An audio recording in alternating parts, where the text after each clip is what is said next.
What Republicans won't say and Democrats don't like to discuss about U.S. inflation. Reuters.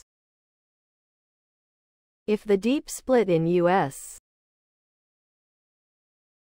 politics makes characterizations of economic data a dependable tell about party affiliation, the calm-ing Republican and Democratic conventions will put that phenomenon on steroids, amp it to 11, and la avenue little room for shades of gray. Republicans want things to seem bad and stoke sentiment against the incumbent Democratic Party. Democrats want people to forget about the hardship high food and housing costs have caused on their watch, and put sticker shock in the cont. Below are your comments. If our government were my kids, I would take their credit cards away, reduce their allowance by 2/3, make them get a job and take half of what they made until they paid off the debt and would NTLY remind them that spending more than you make is the fastest path to the. How can we do the same for all our politicians?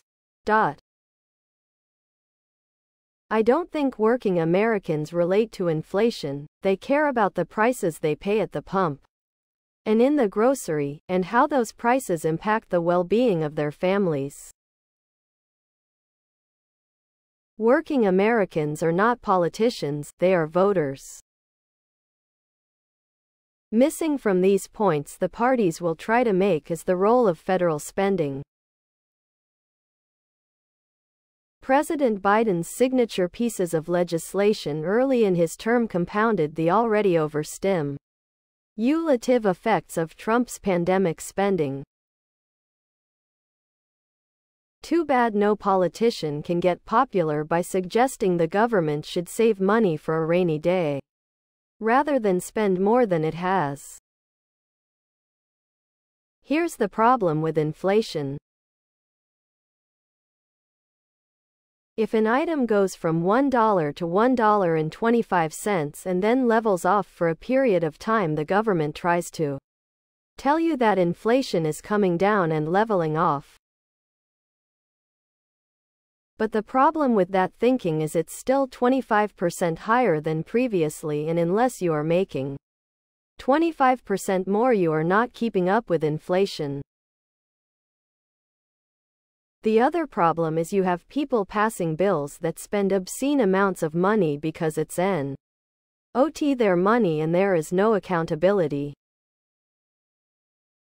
Did you know that the interest on the debt is increasing by $1 trillion every 100 days? It's true. I don't care which of the last 4 years the grocery prices skyrocketed. I still have to pay that increase plus whatever the new rate of inflation is. My retirement, both Social Security and small pension, did not increase near enough to cover the increase. As for new or used car prices go, I can't afford either, so that is not a bonus for most of us. Please subscribe to my channel. And if you like it, please thumbs up.